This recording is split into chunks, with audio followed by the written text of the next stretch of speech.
अगर हम बात करें कि सबसे ज़्यादा मुस्लिम पॉपुलेशन वाला देश कौन सा है तो हमारा ध्यान जाता है किसी अरबिक मिडिल ईस्ट कंट्री की तरफ, लेकिन ऐसा नहीं है।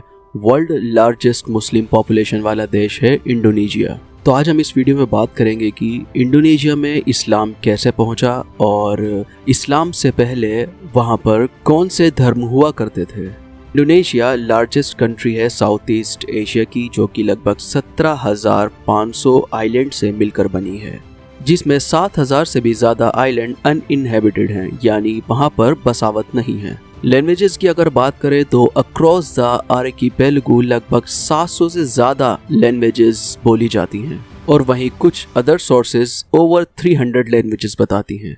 वहीं अगर रिलीजन्स की बात की जाए तो इस आर्किपेलागो पर टाइम टू टाइम अलग अलग धर्मों का इन्फ्लुएंस रहा है। सबसे पहले जो यहाँ की इंडिजिनस पॉपुलेशन है वो एनिमिज्म को प्रैक्टिस किया करती थी। एनिमिज्म रिलीजन का जो कॉन्सेप्ट होता है उसमें माना जाता है कि everything around us has a soul, life. Animism एक लैटिन शब्द एनिमा से आता है जिसका मतलब होता है breath, spirit, life. Animism religion के कॉन्सेप्ट के अनुसार लिविंग और नॉन लिविंग ऑब्जेक्ट्स में लाइफ, स्पिरिट और सोल रिजाइड करती है। तो इस आर्किपेलागो पर पहले एनिमिज्म प्रैक्टिस किया जाता था। फिर फर्स्ट सेंचुरी के आसपास इंडोनेशिया में हिंदुइज्म का अराइवल हुआ। इंडोनेशिया में हिंदुइज्म को ट्रेडर्स, सेलर्स और स्कॉलर्स द्वारा इंट्रोड्यूस किया गया था, क्योंकि Indonesia India to China trade route के रास्ते में पड़ता था और इसी वजह से यहाँ पर इंडियन मर्चेंट्स और ट्रेडर्स का आना जाना लगा रहता था। इसी वजह से यहाँ पर हिंदुइज्म फैलना शुरू हो गया और फिर लोकल रूलर्स द्वारा भी हिंदुइज्म को अपनाया जाने लगा और फिर एनिमिज्म और हिंदुइज्म के आपस में मिक्स हो जाने से एक हाइब्रिड टाइप के हिंदुइज्म ने जन्म लिया और आज भी वर्ल्ड के चौथे नंबर की हिंदू पॉपुलेशन इंडोनेशिया में है। आर्कियोलॉजिकल एविडेंस होने के साथ साथ एक बड़ी मात्रा में हिंदू मंदिर भी इंडोनेशिया में देखने को मिलते हैं।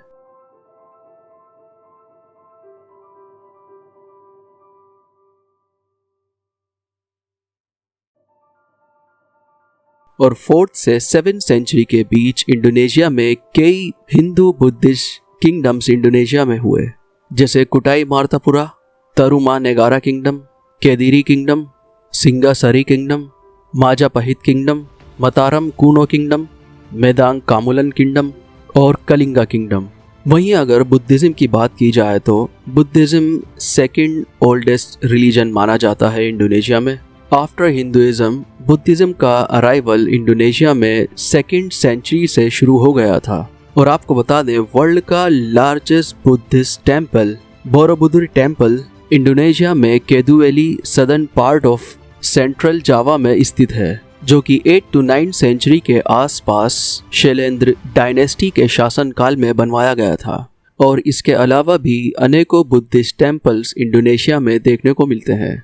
और अगर बात करें इंडोनेशिया आर्किपेलागो पर इस्लाम के अराइवल की, तो आपको बता दें कि ट्रेडर्स और मर्चेंट्स द्वारा ही इस्लाम को यहाँ पर इंट्रोड्यूस किया गया था।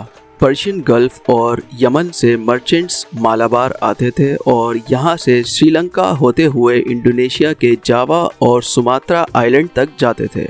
अरब और Persian merchants east Africa, India, Indonesia, China तक ट्रेड किया करते थे, जिसके चलते अरब और पर्शियन मर्चेंट्स का इंडोनेशिया आर्किपेलागो पर आना जाना लगा रहता था।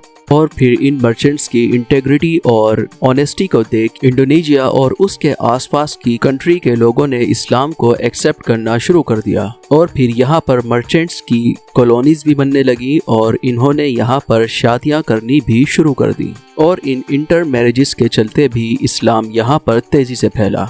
इसीलिए कहा जाता है कि इंडोनेशिया और उसके आसपास कंट्रीज में जो इस्लाम फैला ये एक इंटेलेक्चुअल लेवल का इस्लाम था, क्योंकि यहाँ पर अरब्स द्वारा कोई भी इन्वेजन नहीं हुआ और फिर धीरे धीरे इंडोनेशिया के अलग अलग हिस्सों में इस्लाम फैलना शुरू हो गया और फिर इंडोनेशिया के रूलर्स ने भी इस्लाम को एक्सेप्ट करना शुरू कर दिया, जिसमें नॉर्दर्न सुमात्रा के जोहान शाह इस्लाम को एम्ब्रेस करने वाले सबसे पहले रूलर थे।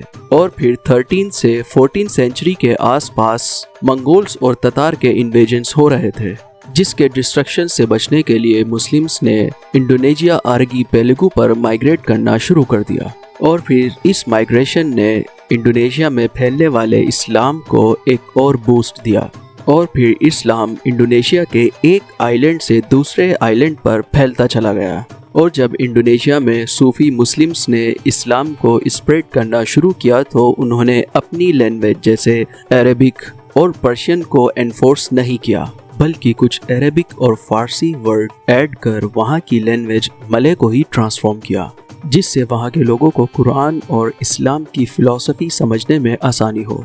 और इसी वजह से इस्लाम इंडोनेशिया में तेज़ी से फैलता चला गया और फिर 20th सेंचुरी आते आते पूरा आर्कीपेलागो इंडोनेशिया मुस्लिम डोमिनेटेड हो गया। तो ये थी इंडोनेशिया और उसके रिलीजियस इन्फ्लुएंस की छोटी और महत्वपूर्ण जानकारी। उम्मीद है वीडियो आपको पसंद आई होगी। मिलते हैं नेक्स्ट वीडियो में ऐसे ही किसी इंटरेस्टिंग टॉपिक के साथ।